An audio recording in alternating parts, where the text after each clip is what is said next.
Bienvenidos a una nueva cita de psicoanálisis, en este caso un video de la lista de reproducción, material para el estudio del concurso unificado de residencias en psicología clínica en Argentina. Este es un video de la clase 11 del seminario 5, una clase que todavía no estaba en el material ya subido al canal, con lo cual vengo a cumplir con esta clase para después avanzar con el resto del material. ¿Sí? Vamos hoy a hacer una lectura, un resumen comentado de esta clase, ya que en esta oportunidad el choice con preguntas y respuestas no lo tengo a mano, con lo cual vamos a hacer una lectura juntos sobre esta clase tan central, tan importante, donde Lacan trabaja en el seminario 5 ni más ni menos que los 3 tiempos del Edipo.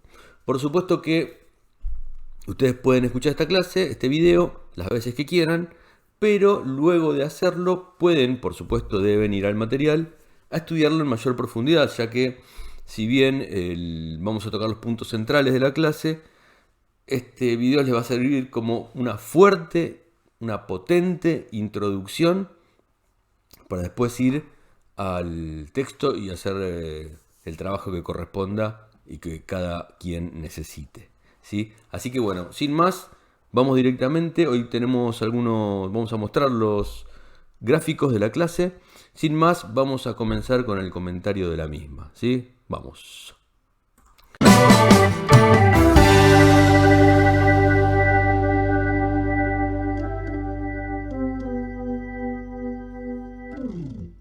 Muy bien, vamos a comenzar. Entonces estamos en la clase 11 de la edición de PAI 2. Es la clase de la página 203, que se llama Los 3 tiempos del Edipo.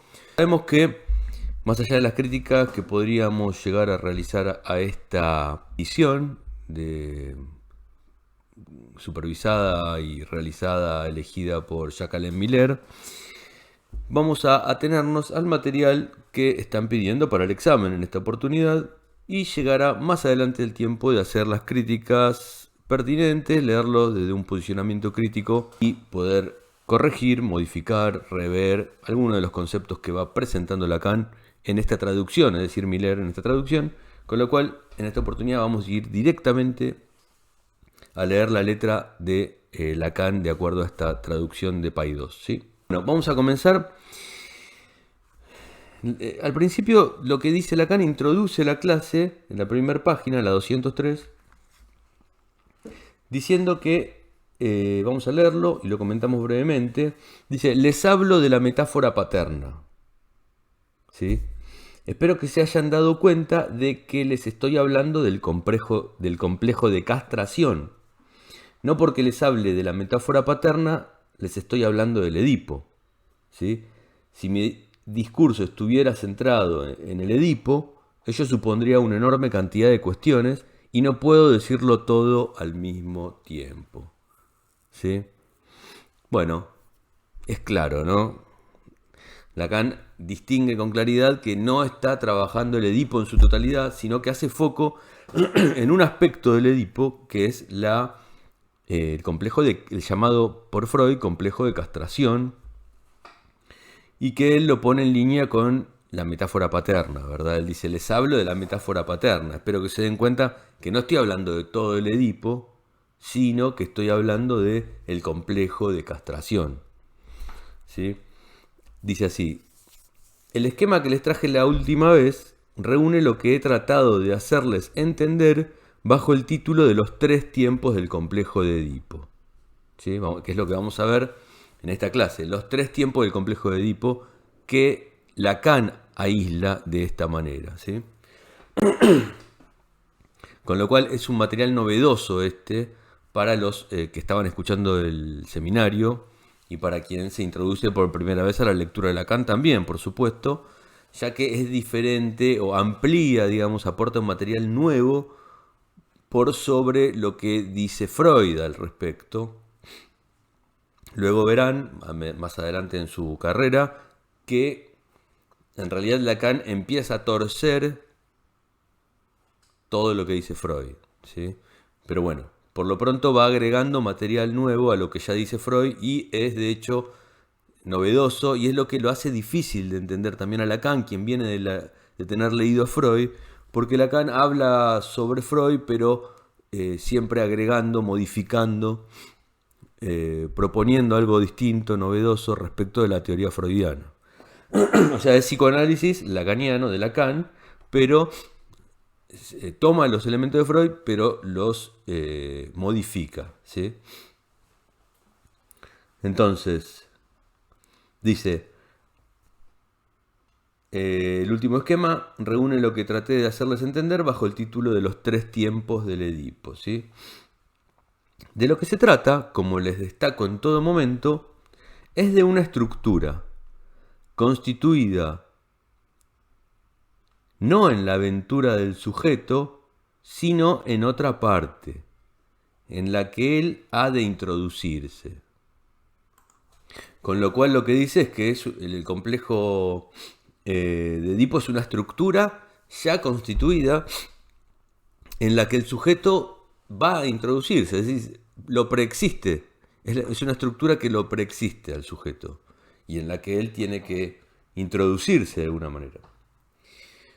Más adelante dice, siempre en la misma página, 203. En cuanto a nosotros, habla de los psicoanalistas, estamos en posición de ver cómo se ha de introducir un sujeto en esa relación que es la del complejo de Edipo, ¿sí? Que no se introduce sin que en ello desempeñe un papel primerísimo, de primerísimo orden, el órgano sexual masculino. Dice que no se introduce en el complejo de Edipo sin que desempeñe un papel primerísimo, de primerísimo orden, el órgano sexual masculino. Y a continuación, después de una coma, dice, esto no me lo inventé yo. ¿Se dan cuenta que aclara, eso no lo dijo él, eso lo dice Freud?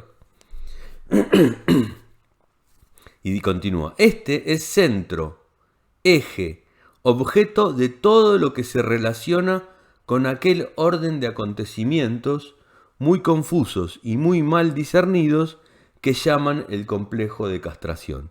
O sea, en todo lo que hace a los fenómenos que están relacionados y están descritos de una manera muy confusa y mal discernidos, que componen el complejo de castración, el órgano sexual masculino está en el centro, es el objeto que está en el centro, es el eje de esta situación del complejo de castración. Dice así, pero aún así se sigue hablando de ello en tales términos, que es asombroso que no produzcan más insatisfacción en el público. Se sorprende Lacan, ¿cómo puede ser que la forma en que se habla del complejo de castración y del falo, porque ya está hablando del falo, entendido como hasta ese momento puramente como el órgano sexual masculino ubicado en el centro del complejo de castración, dice que es asombroso cómo no produce más insatisfacción en el público la forma en que se habla del falo y del complejo de castración. Se asombra Lacan. ¿Cómo puede ser que eso siga en esos términos y nadie dice nada, nadie levanta una moción respecto de eso? Por mi parte, dice Lacan en la página 204, por mi parte, en esta especie de fulminación psicoanalítica a la que aquí me dedico, ¿se dan cuenta de lo que dice? Dice que se dedica a una fulminación psicoanalítica. Dice que él se dedica aquí, en el seminario, a una fulminación psicoanalítica, es decir, a una fulminación psicoanalítica, ni más ni menos. Por mi parte, dice, en esta fulminación a la que me dedico, psicoanalítica, intento darles una letra que no se enturbie, o sea, distinguir mediante conceptos los diversos niveles de lo que está en juego en el complejo de castración.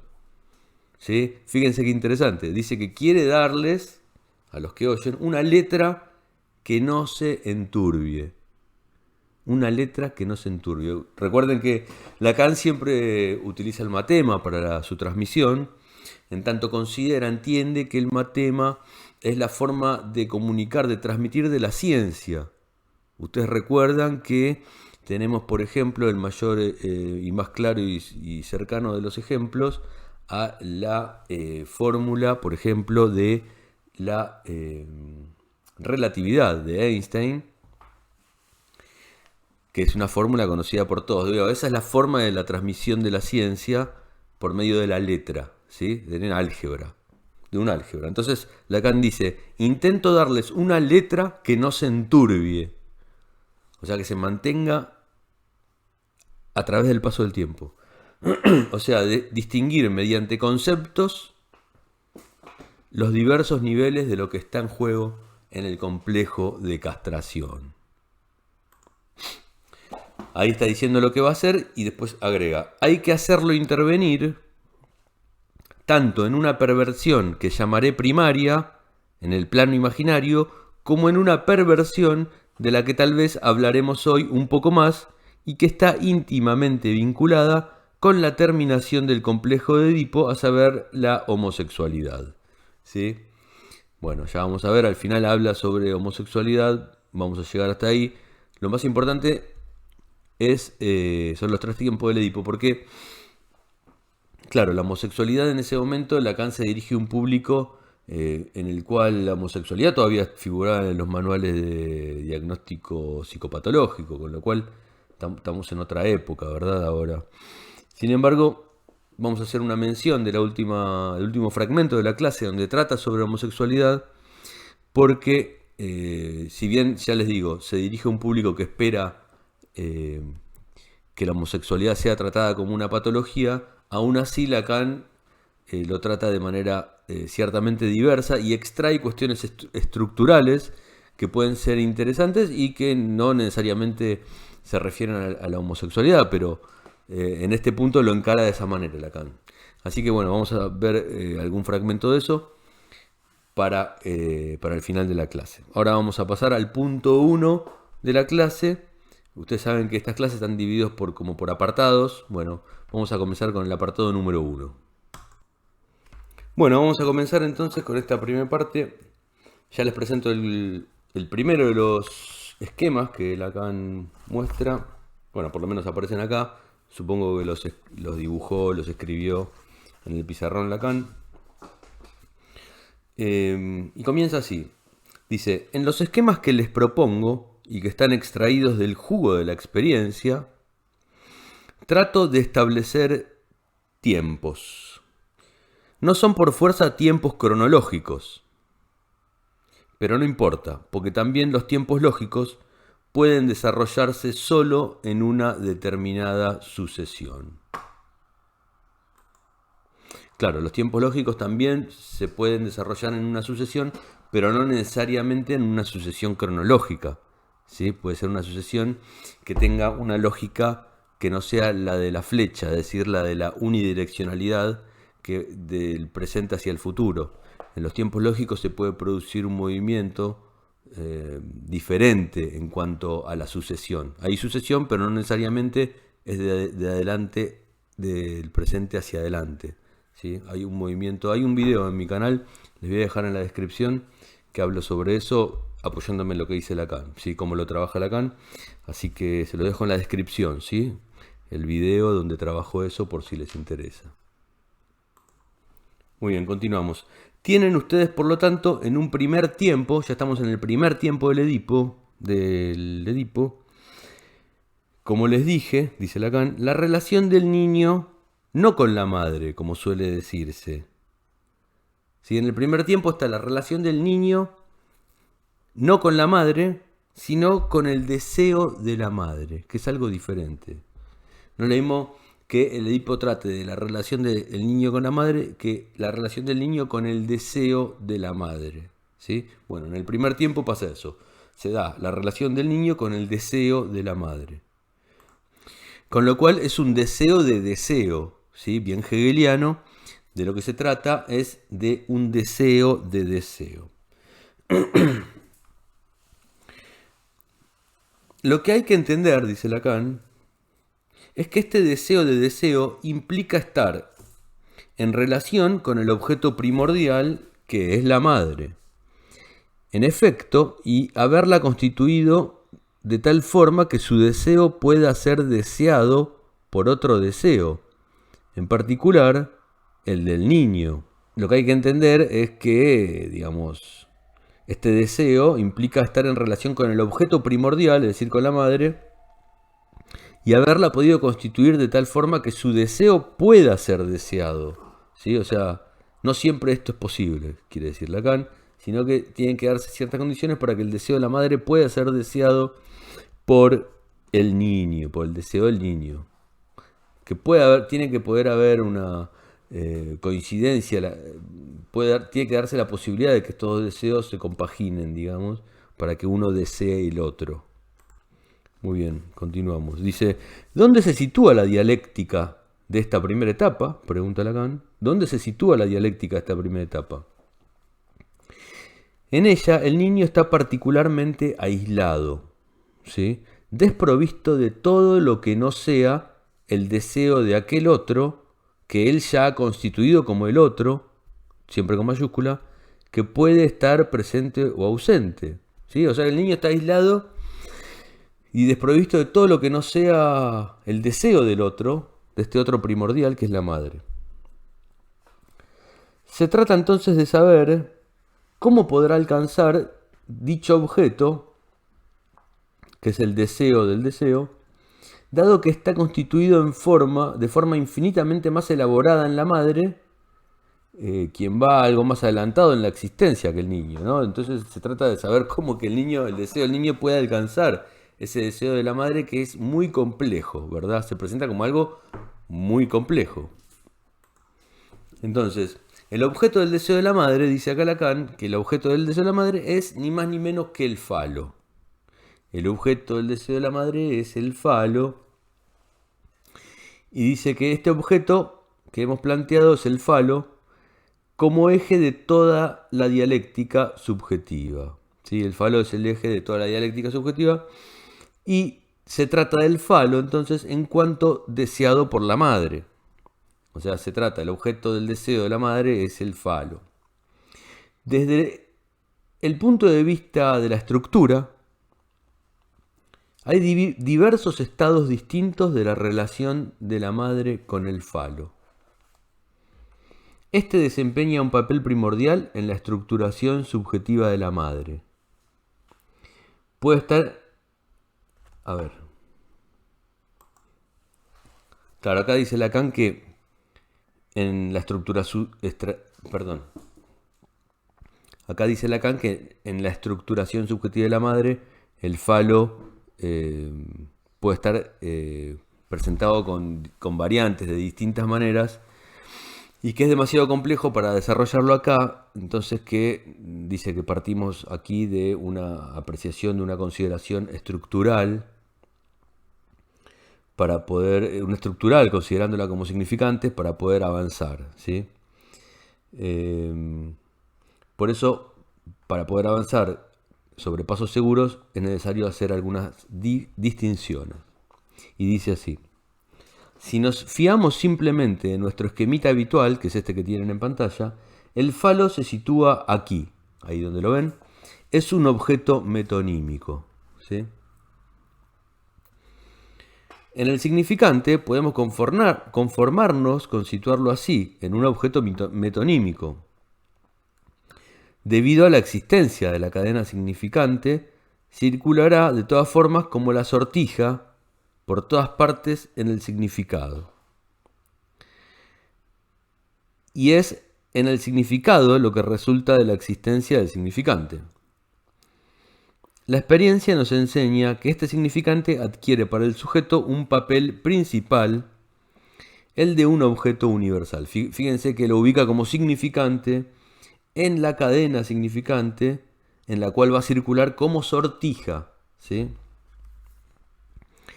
Y que es un significante que adquiere para el sujeto un papel principal, la característica de un objeto universal.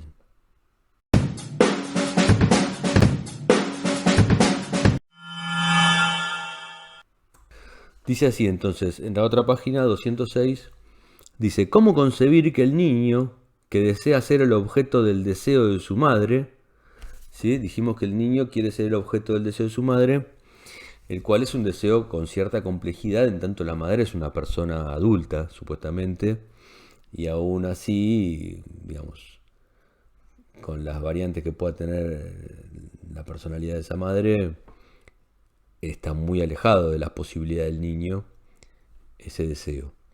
Entonces, ¿cómo concebir que el niño que desea ser el objeto del deseo, el niño quiere ser el objeto del deseo de su madre, cómo concebir que logre satisfacerse? Evidentemente, no tiene otra forma de hacerlo más que ocupando el lugar del objeto de su deseo.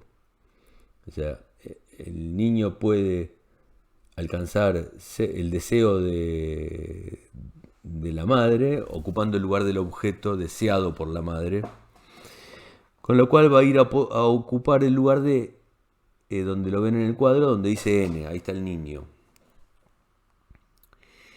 ¿Qué quiere decir esto? Bueno, lo que quiere decir es que el niño está en N, dice Lacan. En diversas ocasiones ya hemos tenido que representarlo mediante la relación de su demanda con la existencia de la articulación significante propiamente dicha. Bueno, continúa, dice así: en el punto marcado yo, Y, todavía no hay nada, dice Lacan. En el Y todavía no hay nada. No es obligatorio que el yo se designe en cuanto tal en el discurso para que pueda ser su soporte. Digo, no es necesario que esté para que sea su soporte.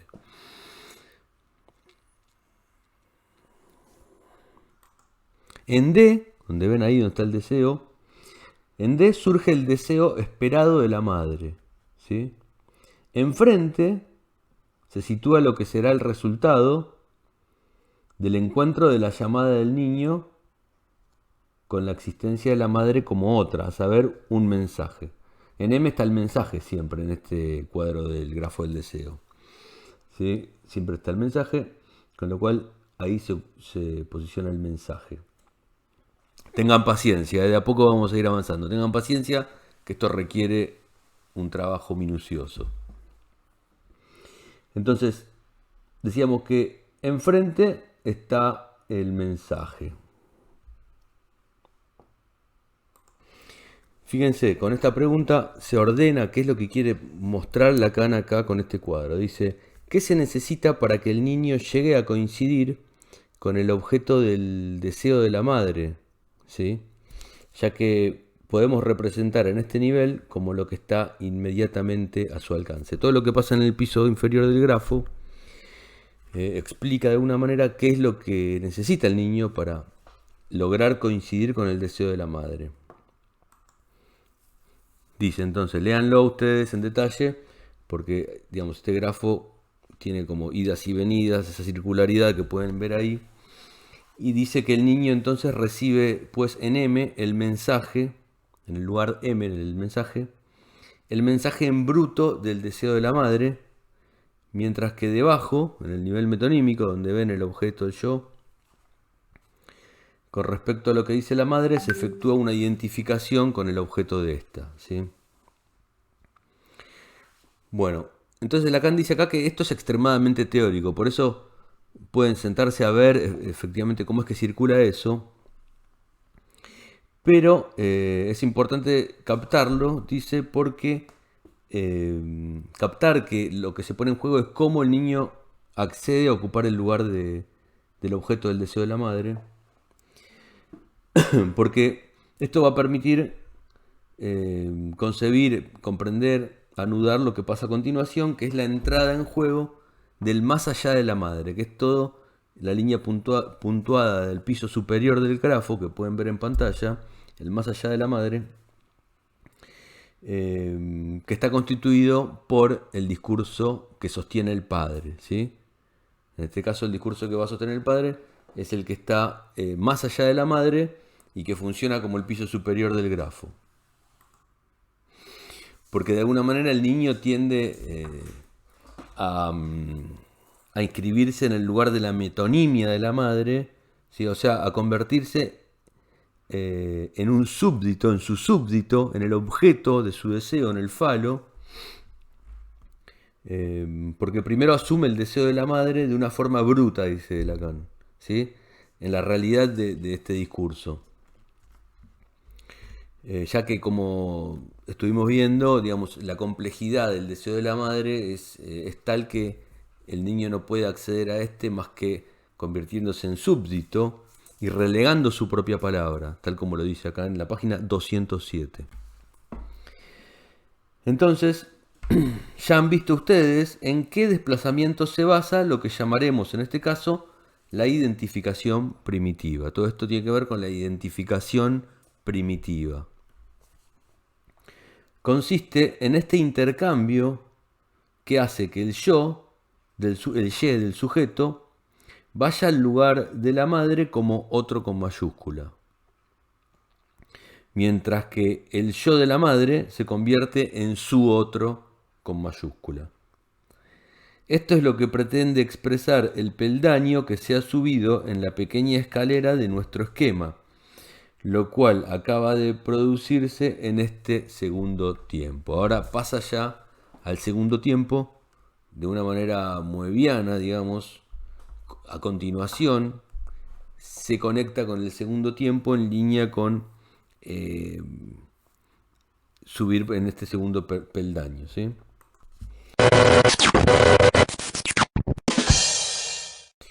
Muy bien, en el segundo tiempo tiene como eje el momento en que el padre se hace notar como interdictor. ¿Sí? El segundo tiempo, entonces, lo central del segundo tiempo es la interdicción del padre. Se manifiesta como mediado en el discurso de la madre. Hace un momento, en la primera etapa del complejo de Edipo, el discurso de la madre era captado en estado bruto. Decir ahora que el discurso del padre está mediado no significa que hagamos intervenir de nuevo lo que la madre hace de la palabra del padre, sino que en la palabra el padre interviene efectivamente sobre el discurso de la madre. Aparece, pues, de forma menos velada que en la primera etapa. Recuerdan que en la primera etapa aparece en línea puntuada el discurso de la madre. Entonces aparece, pues, en forma menos velada que en la primera etapa, pero no se revela del todo. A esto responde el uso del término mediado, o sea que está haciendo mediación.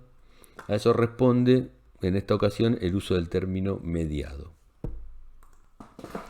Muy bien, en esta etapa entonces el padre interviene en calidad de mensaje para la madre. Él tiene la palabra en M, ¿sí? Como pueden ver en el cuadro este, en el piso superior, en donde dice M, está la palabra del padre. Y lo que enuncia es una prohibición, ¿sí?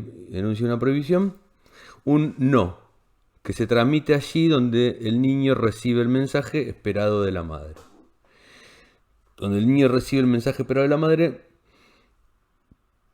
se vehiculiza un no, una prohibición del padre. Este no es un mensaje sobre un mensaje, ¿sí? Es una forma particular de mensaje sobre mensaje. Es una forma particular de un mensaje. Es decir, es un mensaje sobre un mensaje. Que, para mi sorpresa, dice Lacan, los lingüistas no distinguen. Y así se ve el gran interés que tiene nuestra confluencia con ellos. A saber, el mensaje de interdicción. ¿Sí? Dice que el mensaje de interdicción es un mensaje que los lingüistas no distinguen, ¿sí?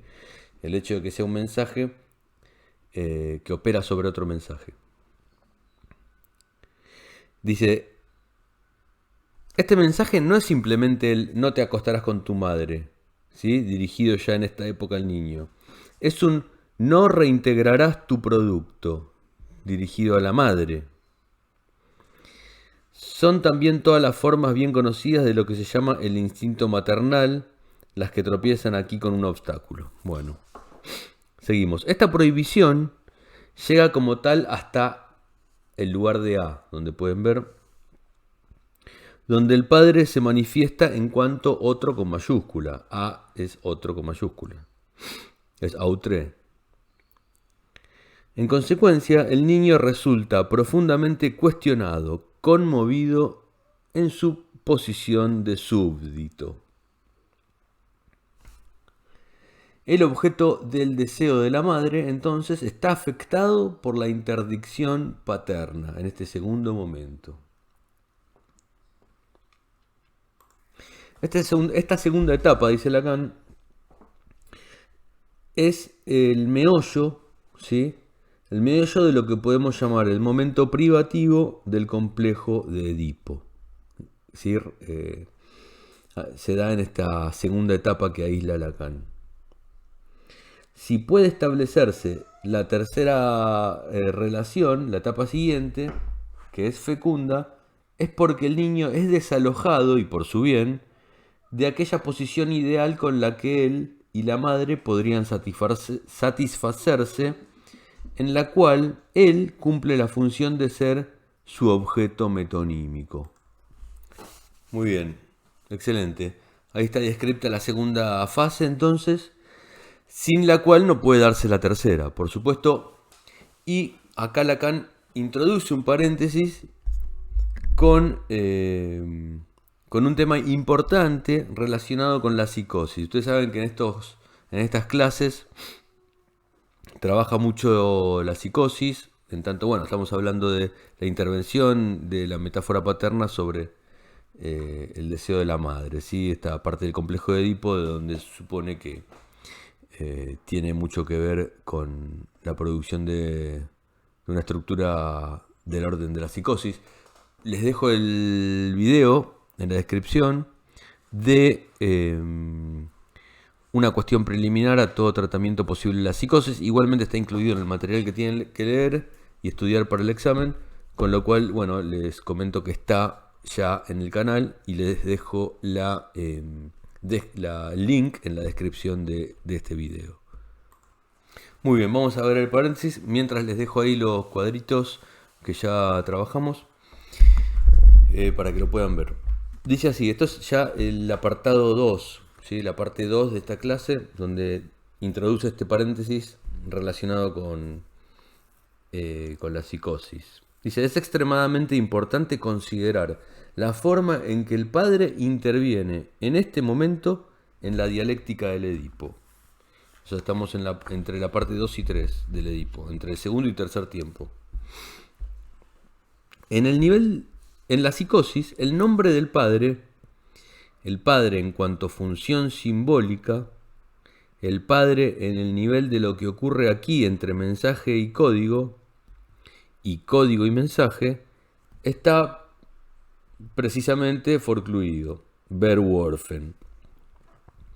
Por esta razón aquí no está lo que he presentado con líneas punteadas, a saber aquello con lo que el padre interviene en cuanto ley. Está la intervención en bruto del mensaje, no sobre el mensaje de la madre al niño. Este mensaje, como mensaje en bruto, es también fuente de un código que está más allá de la madre. Ello es perfectamente localizable en este esquema de conducción de los significantes. Y fíjense el ejemplo que da. Dice que si nos remitimos al caso de Schreber, ante el requerimiento en un momento vital esencial de hacer responder al nombre del padre en su lugar, en el momento que tiene que ascender al cargo de presidente del Senado, ve surgir en su lugar esta estructura. Esta estructura se realiza mediante la intervención masiva, real, del padre más allá de la madre, al no apoyarse ésta en él en absoluto como promotor de la ley. De ello resulta que en el punto principal fecundo de su psicosis, el presidente Schreber, ¿qué es lo que oye? Con toda exactitud escucha dos tipos fundamentales de alucinaciones que nunca encontramos aisladas de esta forma en los manuales clásicos. Dice que Nunca está esta distinción. Es algo que aporta Lacan en la lectura del caso Schreber, que cuando tiene que hacer valer el nombre del padre, es decir, Schreber, en el momento ese crucial, ese momento, esa vivencia esencial, se le presenta esta estructura respondiendo con dos tipos de alucinaciones distintas, fundamentales, y que son las siguientes. En primer lugar, las voces que hablan en la lengua fundamental, ¿sí? Cuya característica es que le enseñan al sujeto el código mediante esa misma palabra. Los mensajes que recibe en lengua fundamental consisten en enseñarle al sujeto lo que ellas mismas son en un nuevo código. Ese que le repite literalmente un nuevo mundo, un universo significante. ¿Sí? Esta es la primera forma de alucinación. La del lenguaje fundamental, que le presenta un nuevo código al sujeto.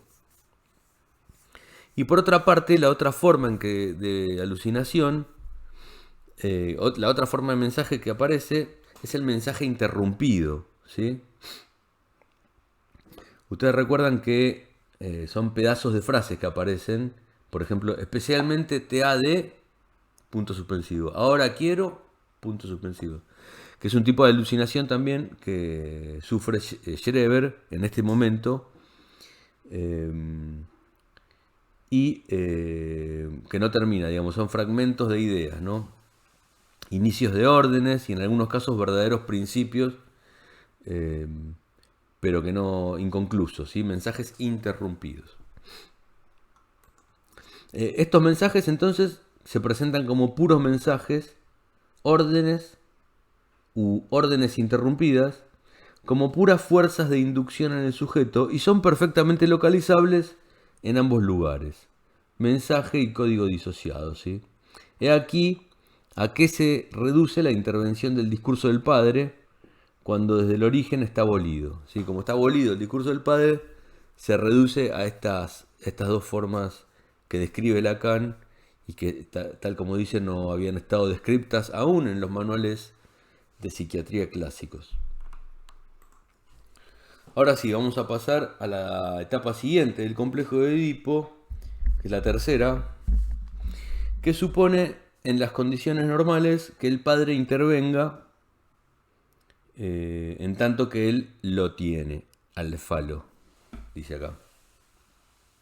Interviene en este nivel para dar lo que está en juego en la privación fálica, término central de la evolución del Edipo y de sus tres tiempos, ¿sí? La privación fálica es un término central de la evolución del Edipo. Se manifiesta efectivamente en el acto del don. En el acto del don se manifiesta la privación fálica. Ya no es en las idas y venidas de la madre donde está presente, por lo tanto todavía medio velado, sino que se pone de manifiesto en su propio discurso.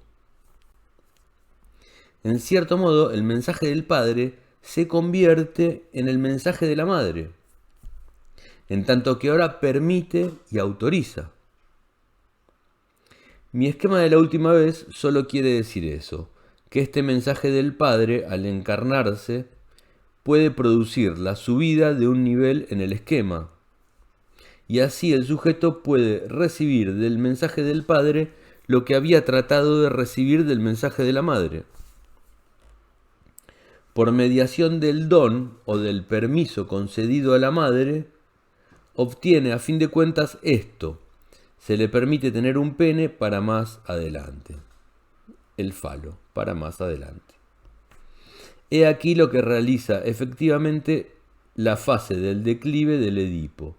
Tiene verdaderamente, lo dijimos la última vez, el título en el bolsillo. En el declive del Edipo, entonces, el discurso del padre habilita la posesión del falo para más adelante, la posibilidad de la utilización, del hacer valer el falo más adelante. Por eso dice Lacan que tiene el título entonces en el bolsillo, una vez que atraviesa esta tercera etapa. Si todo sale bien, de acuerdo a lo esperado, dice Lacan, el niño luego de la interdicción del padre, logra obtener el título en su bolsillo para ser utilizado más adelante. Tengo un video, se los voy a dejar en la descripción, sobre el falo, la fase fálica en Freud. Si quieren verlo, lo pueden ver, habla un poco sobre esto. Pero también todo esto se habla en los otros videos que hay en el canal, del seminario 5, el que les comenté recién de una cuestión preliminar. Por lo visto es un tema central a la hora del examen, ¿sí? Así que vamos a continuar un poquito más. Bueno, hasta aquí me parece. Después habla un poco más para el final de este segundo apartado del inyecto y el adyecto en relación a la madre, pero son temas que no creo que entren en el examen. Si quieren pueden ir a leerlo en la página 212. Y luego a partir de la 213 está lo que les comentaba al principio de el comentario sobre la homosexualidad. Es interesante porque básicamente habla cuando hay una ausencia del padre, si bien lo relaciona con la homosexualidad, pero no necesariamente tiene que ver con eso. Digamos, estructuralmente lo que dice es cuando hay una ausencia del padre por distintos motivos y el niño o la niña se identifica con la instancia materna, ¿sí? Porque se instancia con la instancia materna en tanto que hay una ausencia de la instancia paterna. Siempre tenemos que tener en cuenta esto, se los dejo dicho porque hay material para este examen relacionado con los estudios de género, que después, bueno, Lacan profundiza en estos temas, digamos, quitándole la connotación de padre y madre necesariamente, si bien son instancias lógicas, padre y madre, no necesariamente padre coincide con hombre y no necesariamente madre coincide con mujer. Por eso hay que pensarlo desde un punto de vista de funciones lógicas. ¿Quién ocupa determinado lugar? ¿Quién cumple determinada función en la pareja parental? O ni siquiera en la pareja. ¿Quién cumple la función de que acá se llama madre y que acá se llama padre? Es decir, la función en la que el niño o la niña se identifica, busca el deseo del otro primordial, y quien cumple la función de interdictor de la búsqueda y de ocupar el lugar del objeto de ese deseo. No tiene que ver con el hombre varón y la mujer y la madre mujer, ¿sí? Así que bueno, si bien está planteado en estos términos en este momento, Lacan luego avanza en sus desarrollos y claramente en su propuesta va distinguiendo que se tratan de funciones lógicas y no necesariamente de lugares relacionados con la biología, hombre-mujer, ¿sí? Bueno, eso es todo por este video. Es la clase 11. Les he dado los puntos centrales de la clase. Creo que con esto les va a alcanzar para ir a repasarla y obtener el mayor provecho de la lectura de la clase.